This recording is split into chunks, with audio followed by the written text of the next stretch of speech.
Shalom Bapak Ibu Saudara-saudari dalam kasih Tuhan. Saya percaya Bapak Ibu Saudara-saudari senantiasa ada di dalam pemeliharaan Tuhan. Mari kita berdoa untuk kita menyambut kebenaran firman Tuhan bagi kita pada hari ini. Kita berdoa. Kami datang kepadamu Tuhan dan kami mengucap syukur. Terima kasih untuk penyertaan-Mu yang tidak pernah habis bagi kami. Bukti kasih dan setiamu, sekalipun kami beribadah di rumah kami masing-masing secara online, tapi Engkau boleh memberkati kami dan Engkau tetap memberikan kepada kami kesempatan untuk mengalami perjumpaan dengan Tuhan. Terima kasih karena pada saat ini kami akan menyambut firman Tuhan. Berkati kami semua umat-Mu Tuhan, berkati seisi rumah kami, supaya kami ditolong oleh firman-Mu, kami diajar, kami dinasihati, kami dibentuk, sehingga seluruh hidup kami memperkenankan hati Tuhan. Di dalam nama Tuhan Yesus Kristus, dengan pertolongan kuasa Roh Allah yang kudus, kami memberi diri kami dalam perenungan kami untuk firman Tuhan pada saat ini. Amin. Mari Bapak Ibu Saudara-saudari dalam Tuhan Yesus Kristus, saya mengajak kita sekalian membuka Galatia pasal 5, ayat 16 hingga ayat 26. Galatia pasal 5 ayat 16 hingga ayat 26.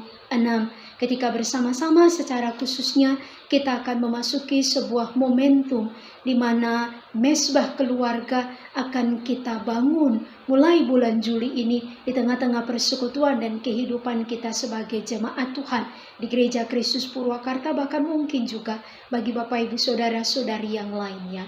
Saya tidak akan membaca keseluruhan bagian firman Tuhan ini, tapi Bapak Ibu dapat menyimaknya dalam Alkitabnya masing-masing. Demikianlah Galatia pasal 5 ayat 16 hingga ayat 26 firman Tuhan. Hidup menurut daging atau roh. Maksudku ialah, hiduplah oleh roh, maka kamu tidak akan menuruti keinginan daging. Ayat 19, perbuatan daging telah nyata, yaitu percabulan, kecemaran, hawa nafsu, penyembahan berhala, sihir, perseteruan, perselisihan, iri hati, amarah, kepentingan diri sendiri, percideraan, roh pemecah, kedengkian, kemabukan, pesta pora, dan sebagainya. Terhadap semuanya itu kuperingatkan kamu, seperti yang telah kubuat dahulu, bahwa barang siapa melakukan hal-hal yang demikian, ia tidak akan mendapat bagian dalam kerajaan Allah. Tetapi buah roh ialah kasih, sukacita, damai sejahtera, kesabaran, kemurahan, kebaikan, kesetiaan, kelemah lembutan, penguasaan diri. Tidak ada hukum yang menentang hal-hal itu. Barang siapa menjadi milik Kristus Yesus, ia telah menyalibkan daging dengan segala hawa nafsu dan keinginannya. Jikalau kita hidup oleh roh, baiklah kita juga dipimpin oleh roh. Demikianlah firman Tuhan. Kata Tuhan Yesus yang berbahagia adalah setiap orang yang mendengarkan firman Allah, tetapi terlebih lagi yang mau memeliharanya dalam kehidupannya dengan setia hari lepas hari. Haleluya. Bapak Ibu Saudara-saudariku dalam Tuhan Yesus Kristus, keluarga yang dipimpin oleh Roh Allah. Demikianlah ini tema bagi firman Tuhan untuk kita renungkan bersama-sama di momentum hari ini ketika kembali pertama minggu ini kita beribadah di rumah aja. Dalam sebuah buku yang pernah ditulis oleh Dr. Tim LaHaye, Bapak Ibu Saudara-saudariku, berjudul You and Your Family, dia mencantumkan ada 2 diagram silsilah dari keluarga yang berbeda. Sangat mencolok sekali keberadaan kedua keluarga ini. Mereka hidup di kota yang sama, mereka hidup pada waktu yang sama di lingkungan yang kurang lebih hampir sama, tidak jauh berbeda pada abad 18. Yang pertama adalah keluarga Max Jukes. Dikenal Max Jukes sebagai seorang penyelundup alkohol. Tidak percaya Tuhan, apalagi untuk mau mendengarkan firman Tuhan.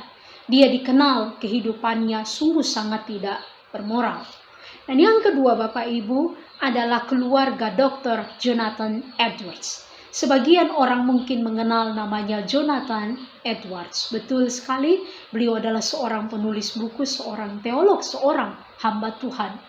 Beliau sangat percaya kepada Tuhan. Beliau setia melayani Tuhan. Betul-betul hidupnya diserahkan, dipimpin oleh Tuhan. Dari kedua silsilah ini Bapak Ibu, dalam bukunya Dr. Tim LaHaye tersebut ditemukan fakta Bapak Ibu Saudara-saudariku, Max Jukes memiliki jumlah keturunan 1026 anggota keluarganya. Tercatat disebutkan bahwa keluarganya sangat merugikan negara. Mengapa? 300 orang disebutkan meninggal dunia di usia muda. Tidak tahu apa penyebabnya, tidak dicantumin secara mendetail. 100 orang dipenjara di usia remaja, kira-kira mulai 13 tahun.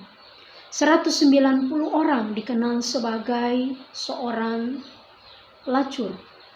100 orang pecandu alkohol. Bahkan ditotalin Bapak Ibu ada yang menjumlahkan sebenarnya pecandu alkohol ada 680 orang. Sementara keluarga yang kedua, Dr. Jonathan Edwards, jumlah anggota keturunannya 729, lebih sedikit daripada jumlah keturunan Max Jukes. Tetapi tercatat memberikan kontribusi luar biasa bagi gereja dan masyarakat. Data terbaru mencatat jumlah anggota keluarganya 940 orang. Tapi di sini ditemukan, dicatat oleh Dr. Tim LaHaye dalam bukunya You and Your Family. 300 orang dikenal sebagai pengkhotbah. 65 orang lebih merupakan profesor terbagi di beberapa universitas. 13 orang dikenal sebagai penulis, 5 orang pejabat pemerintah, 2 orang menjadi anggota Senat, dan 1 orang wakil presiden Amerika Serikat. Luar biasa perbedaan yang begitu mencolok antara dua keluarga ini. Sampai di sini Bapak Ibu Saudara-saudariku dalam Tuhan Yesus Kristus. Ketika kita melihat konteks kehidupan kita di tahun 2021 ini, apa yang menjadi kebiasaan keluarga kita? Apa yang kita tumbuhkan dan kita kembangkan di tengah-tengah keluarga kita, khususnya ketika sudah 1,5 tahun kira-kira begitu kita berada di tengah-tengah situasi pandemi, dan sekali lagi kita diperhadapkan di momentum ini di rumah aja.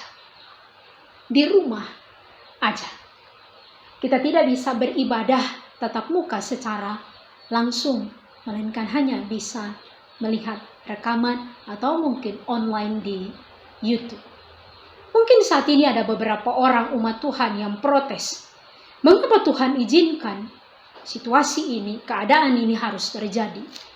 Tapi Bapak Ibu Saudara-saudariku dalam Tuhan Yesus Kristus, ketika kita protes, ketika kita bertanya kepada Tuhan, ketika kita melontarkan sesuatu kepada Tuhan, mari coba kita lihat ke dalam kehidupan kita masing-masing, ke diri kita pribadi lepas pribadi, ke keluarga kita.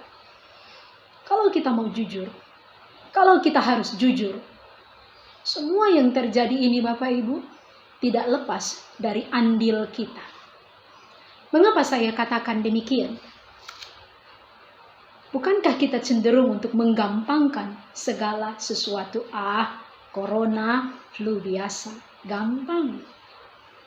Bukankah kita cenderung terbiasa mentolerir? Bukan cuma untuk masalah kasus COVID-19, tapi mungkin juga untuk banyak perkara dalam kehidupan kita.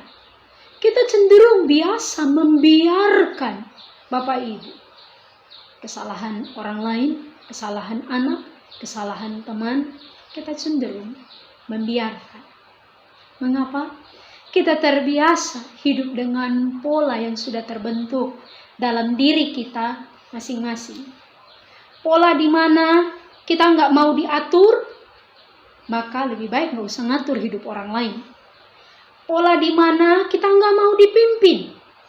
Pola yang nggak mau dibenahi. Ambil contoh dengan kasus konteks yang kita hadapi sekarang.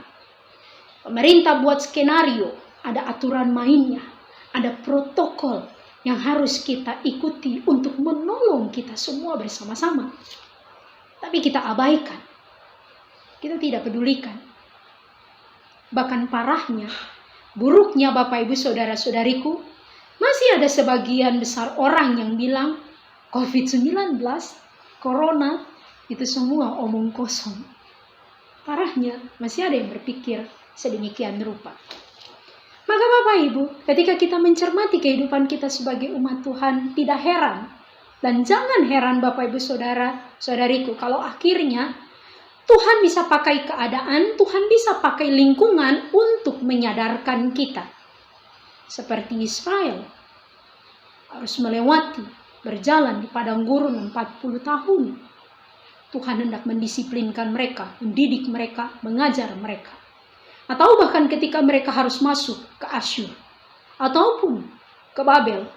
Karena mereka berkata menyembah Allah Israel, tetapi justru mereka hidup mendua hati, menyembah berhala dan rupa-rupa lagi kejahatan lain, pemberontakan mereka lakukan di hadapan Tuhan. Tuhan harus melatih mereka kembali, mendidik mereka ulang keadaan, lingkungan untuk menyadarkan mereka. Dan sekarang kita umat Tuhan, pada abad sekarang ini, kita dibuat kalang kabut dengan COVID-19 gelombang kedua. Maka di rumah aja. Apakah Tuhan gak sayang dengan kita? Tidak, Bapak Ibu Saudara-saudariku, Tuhan begitu sayang dengan kita. Tuhan peduli dengan kita, Tuhan sangat mengasihi kita. Maka Dia punya planning melalui pemerintah, Dia punya rencana, Dia punya rancangan. Tapi masalahnya, maukah kita masuk dalam rencana Allah itu? Dalam planning Tuhan itu? Salah satunya ketika kita membaca bagian firman Tuhan ini. Maukah saya dan Bapak Ibu Saudara-saudariku semuanya, keluarga kita, mau hidup dipimpin oleh Roh Allah. Mau hidup dipimpin oleh Roh Allah. Rasul Paulus menjelaskan kepada kita tentang dua gaya hidup. Yang pertama, gaya hidup yang dipimpin oleh Roh Allah. Dan satu lagi adalah gaya hidup yang dipimpin oleh keinginan daging, yakni hidup tanpa roh. Rasul Paulus juga menerangkan contohnya bagaimana hidup dipimpin oleh Roh Allah dan bagaimana hidup dipimpin dengan keinginan daging yang tanpa roh. Masing-masing juga dengan konsekuensi, hasil, dampak akhir yang akan diperoleh. Bahwa hidup tanpa roh menghasilkan kebinasaan. Dikatakan bahwa orang-orang yang hidup dengan tindakan perilaku yang tidak berkenan kepada Tuhan, dia tidak mendapat bagian dalam kerajaan Allah, ayat 19 sampai ayat 21. Sementara orang yang dipimpin oleh roh, hidupnya akan menghasilkan buah roh. Dan itu berdampak pada kekekalan. Ayat 22 dan ayat 23. Maka pertanyaannya bagi kita, bukankah kita sekalian gagal? Bukankah kita cenderung jatuh? Kita luar biasa bergumul untuk hidup berkenan di hadapan Tuhan. Jikalau demikian, bagaimana untuk memulai hidup yang dipimpin oleh Roh Allah? Bagaimana supaya kehidupan keluarga saya memulai hidup yang dipimpin oleh Roh Allah? Perhatikanlah ayat 24 Bapak Ibu Saudara-saudariku. Paulus menegaskan, barang siapa menjadi milik Kristus, ia telah menyalibkan daging dengan segala hawa nafsu dan keinginannya. Barang siapa menjadi milik Kristus, ia telah menyalibkan daging dengan segala hawa nafsu dan keinginannya. Paling tidak Bapak Ibu, paling tidak ada dua cara yang Paulus mau ajarkan buat kita untuk menolong kita bagaimana kita memulai hidup yang dipimpin oleh Roh Allah. Mungkin masih ada cara yang lainnya, tapi paling tidak di dalam ayat 24 ini saya mencatat ada dua cara di mana Paulus tawarkan buat kita, menolong kita untuk memulai hidup yang dipimpin oleh Roh Allah. Pertama Bapak Ibu Saudara-saudariku, hiduplah menjadi milik Kristus. Hidup menjadi milik Kristus. Zaman perjanjian baru Bapak Ibu, pada waktu itu pernyataan kepemilikan terhadap sesuatu selalu diberikan dengan tanda pada benda itu, pada sesuatu, untuk menyatakan kepemilikan ini milik seseorang. Misalnya, Budak, Bapak Ibu, ada tanda di tubuhnya sebagai bukti bahwa ia milik tuannya. Bisa saja melalui anting, ya, atau yang lainnya. Di kehidupan bangsa Mesir kuno, budak khususnya perempuan itu selalu ditandai dengan tato yang ada di tubuhnya, dengan lambang keluarga bahwa dia adalah milik tuan dari keluarga tersebut. Dalam kehidupan kita sekarang, manusia di era masa kini, kawanan ternak untuk menyatakan kepemilikannya, biasanya kawanan itu akan diberikan cap pada tubuhnya. Patok pada tanah untuk menegaskan tanah ini adalah milik orang tertentu, materai, dan lain-lain sebagainya untuk menunjukkan tanda kepemilikan. Dan demikian saya ambil contoh kehidupan Bapak Ibu dalam keluarga suami istri. Seorang istri dikatakan milik suaminya sah oleh karena diberkati di hadapan Tuhan dan jemaat. Ada akta pernikahannya, ada cincin yang diberikan di jarinya. Maka seorang perempuan dinyatakan istri, seorang suami milik suaminya, bukan milik orang lain karena ada tanda yang diberikan sebagai bukti kepemilikan. Maka dengan demikian, Bapak Ibu Saudara-saudariku dalam Tuhan Yesus Kristus, seorang yang adalah milik Kristus itu berarti hidupnya seluruhnya harus diserahkan kepada Kristus. Dia harus memiliki karakter Kristus dalam dirinya. Saya berkata bahwa saya adalah milik Kristus, maka tutur kata saya, pikiran saya, perbuatan saya, dan semua yang ada di diri saya harus mencerminkan Kristus. Paulus katakan, hidupku bukannya aku lagi, melainkan Kristus yang ada di dalamku. Maka hidup yang kuhidupi sekarang adalah untuk Kristus, berbuah bagi Dia. Inilah tanda bahwa kita dalam milik Kristus. Kita memberi diri kita untuk hidup di dalam rohnya, dalam kebenarannya, seluruh kehidupan kita. Dan itu ditunjukkan dengan sifat-sifat Kristus ada dalam kita. Karakter Kristus ada di dalam kita.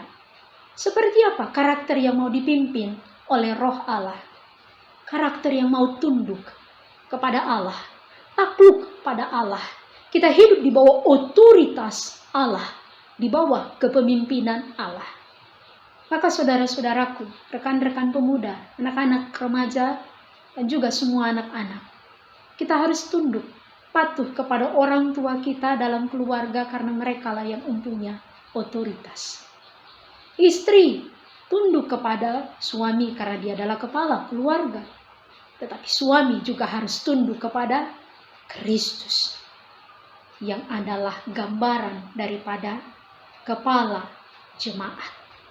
Demikianlah kita belajar untuk tunduk, takluk di bawah otoritas kepemimpinan Tuhan. Karakter yang lainnya seperti karakter Kristus. Kita mau mendengar firman Tuhan. Setiap ajaran, teguran, nasihat, bimbingan. Firman Tuhan baik untuk mengajar, untuk mendidik, menegur orang dalam kesalahan, menuntun kita dalam kebenaran. Maka dengarkan. Jikalau yang pertama karakter mengajarkan kita untuk memiliki hati seorang murid, tunduk, takluk kepada Tuhan. Maka yang kedua, kita belajar untuk memiliki karakter telinga seorang murid yang mau mendengar bimbingan, nasihat, mau mendengar firman Tuhan. Dan yang ketiga, karakter yang mau memelihara firman Tuhan. Taat dan setia, memiliki sikap, komitmen seorang murid. Demikianlah Bapak Ibu dalam Tuhan Yesus Kristus. Dan yang kedua, bagaimana pada akhirnya untuk kita belajar memulai akan hidup yang dipimpin oleh Roh Allah. Kalau tadi menyatakan bahwa diri saya adalah milik Kristus, keluarga saya adalah milik Kristus, tunduk kepada Allah, mau mendengarkan firman Allah, mau memelihara firman Allah. Dan yang kedua, Paulus mengajarkan kepada kita, salibkan daging. Salibkan daging. Artinya apa Bapak Ibu Saudara-saudaraku? Tanggalkan apa yang tidak berkenan kepada Allah, cara hidup yang sungguh tidak berkenan kepada Allah, percabulan, hawa nafsu, iri hati, penyembahan berhala, kepentingan diri sendiri, sihir, dan yang lain-lain sebagainya tercatat dalam ayat 19 hingga ayat 21 bagian A. Maka sampai di sini Bapak Ibu Saudara-saudariku dalam Tuhan Yesus Kristus. Hasil survei menegaskan banyak anak Tuhan di usia muda telah meninggalkan persekutuan, meninggalkan gereja, meninggalkan Tuhan. Banyak keluarga Kristen yang tidak tahan banting, tidak mampu mempertahankan kehidupan pernikahannya karena masalah ego, karena masalah finansial, ekonomi, keluarga, karena masalah anak, dan lain sebagainya. Mengapa?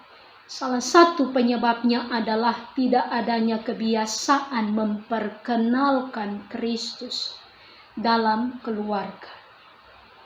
Karena tidak menghadirkan Kristus dalam keluarga. Padahal Allah menciptakan keluarga dengan tujuan yang sangat mulia. Supaya melalui keluarga Allah dinyatakan, Allah diperkenalkan. Dalam keluarga, iman tiap orang bertumbuh. Melalui keluarga, ketika umat Tuhan hadir dalam lingkungan bermasyarakat, kita hadir sebagai duta keselamatan. Kita hadir sebagai agen kerajaan Allah. Inilah rancangan Tuhan bagi keluarga. Maka dari sini, kini ketika kita diperhadapkan dengan momentum ini, di rumah aja, apa yang patut kita refleksikan? Apa yang harus kita lakukan?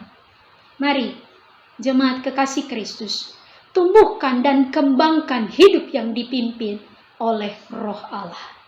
Tumbuhkan, kembangkan hidup yang dipimpin oleh Roh Allah, yakni hiduplah dalam iman. Hidup dalam iman bukan berarti hidup tanpa persoalan, Bapak Ibu Saudara-saudariku. Tetapi persoalan bisa kita pecahkan karena kita beriman kepada Allah yang hidup dan yang berkuasa. Amin. Masalah-masalah utama yang sering terjadi dalam keluarga, perselisihan, cekcok, mau menang sendiri, nggak peduli, nggak sabar. Mungkin masih banyak yang lainnya yang Bapak Ibu bisa sebutkan. Tapi gambaran sederhana ini menunjukkan bahwa bukankah kita hidup jauh dari pimpinan Allah. Bukan berarti Bapak Ibu Saudara-saudariku kita nggak boleh beda pendapat dalam keluarga, tentu saja boleh. Saya bersaudara 8 orang dan luar biasa, kami punya karakter, kami punya perbedaan sifat, kami punya beda pendapat luar biasa. Berbeda satu dengan yang lainnya. Cenderung kami pada akhirnya marah, emosi, cenderung dengan perbedaan pendapat yang ada pada kami. Kami diam, satu mendiamkan yang lain, dan lain-lain sebagainya. Tetapi Bapak Ibu Saudara-saudariku, bukan itu artinya beda pendapat tentu saja boleh. Tapi jangan sampai ribut yang kebablasan dan saling menyalahkan. Hidup dalam iman Bapak Ibu Saudara-saudariku, mari Gereja Kristus Purwakarta Jemaat Tuhan, bukankah sekarang kita masuk di dalam momentum membangun mesbah keluarga. Setiap Selasa jam 7 malam. Disitulah kita akan belajar membangun iman, memperkenalkan Allah, menyatakan Allah dalam keluarga kita. Maka disinilah saatnya ego suami, ego istri ditundukkan di hadapan Tuhan. Lalu undang Tuhan masuk dalam kehidupan keluarga kita. Mengisi keluarga kita dengan kehadirannya. Biarkan Tuhan berotoritas penuh dalam keluarga kita. Sekalipun seminggu sekali, percayalah ada dampaknya Bapak Ibu Saudara, Saudari. Yang kedua, mari kita tumbuhkan dan kembangkan hidup yang dipimpin oleh Roh Allah, yakni hidup dalam kebenaran. Hiduplah dalam pengajaran firman Tuhan yang berkualitas. Ini bukan berarti kita hidup tanpa dosa, tidak Bapak Ibu.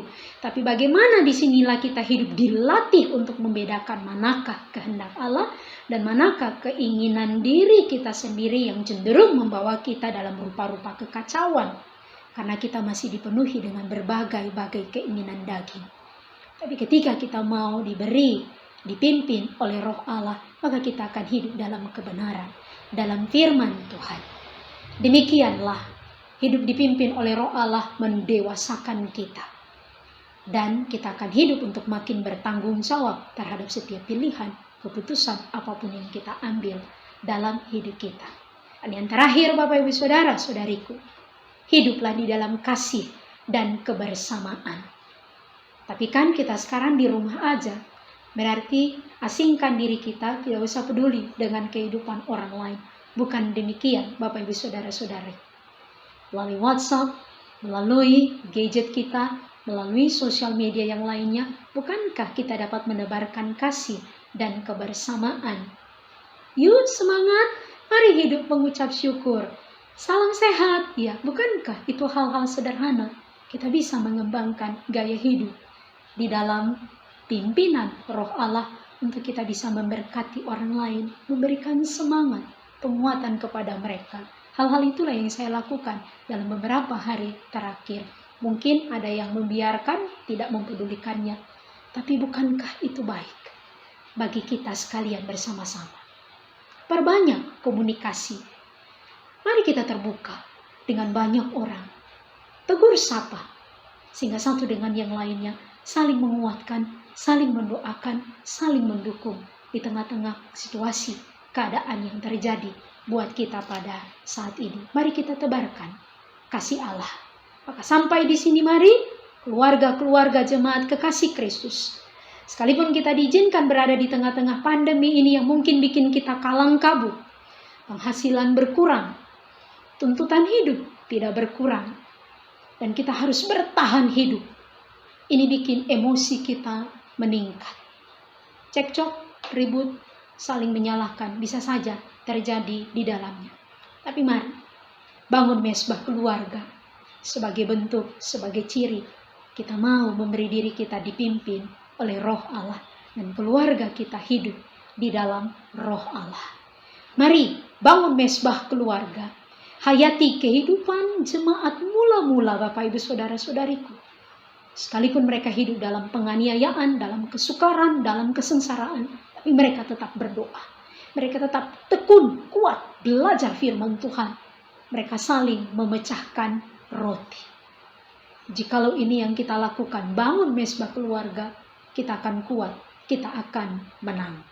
Amin. Tuhan Yesus memberkati Bapak Ibu Saudara-saudari sekalian. Mari bangun mesbah keluarga, mari hidup dalam pimpinan Roh Allah bagi kita. Kita berdoa. Kami bersyukur ya Tuhan untuk berkat firman-Mu yang kembali mengajar kami. Di tengah-tengah situasi keadaan pada saat ini, Engkau sedang melatih kami, membangun kehidupan yang penuh komitmen di hadapan Tuhan. Biarlah kami memiliki hati dan telinga seorang murid. Kami membangun mesbah keluarga di tengah-tengah kehidupan keluarga kami. Kami memiliki sifat karakter Kristus, supaya di tengah-tengah perjuangan untuk kami bertahan di tengah-tengah pandemi yang menyusahkan, membuat kehidupan kami porak-poranda. Tuhan, kami tahu, karena Engkau hadir di tengah-tengah keluarga kami mampu untuk melewatinya. Berkati pergumulan keluarga kami Tuhan, dalam usaha, dalam pekerjaan, dalam kehidupan ekonomi keluarga kami Tuhan berkati. Supaya semuanya dapat berjalan dengan baik. Sekecil apapun upaya kami Tuhan berkati. Agar mendatangkan kebaikan bagi seisi rumah kami.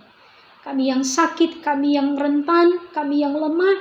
Tuhan melawat kami, jamah, sembuhkan, pulihkan kami. Kami menyerahkan seluruh kehidupan kami untuk hari-hari ke depan. Tuhan menolong, Tuhan memberkati.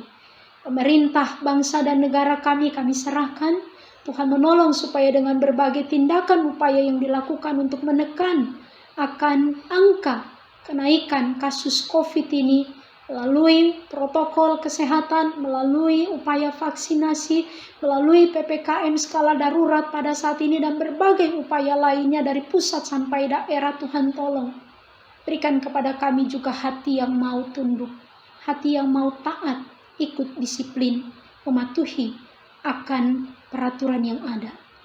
Sehingga kami dapat bersama-sama menang atas pandemi ini Tuhan. Kami keluar dari persoalan global ini. Terima kasih Bapa. Tenaga medis, para rumah sakit kami percayakan dalam tangan Tuhan. Berikan kekuatan, berikan semangat sukacita kepada mereka. Supaya pengabdian mereka tidak sia-sia, pengorbanan mereka tidak sia-sia. Kami masyarakat juga hidup dalam disiplin. Kami juga hidup dalam kesadaran penuh. Kami melakukan bagian kami, orang lain melakukan bagiannya, dan Tuhan melakukan bagiannya. Kami dapat melewati beban pergumulan ini. Inilah doa kami Tuhan, inilah penyerahan diri kami.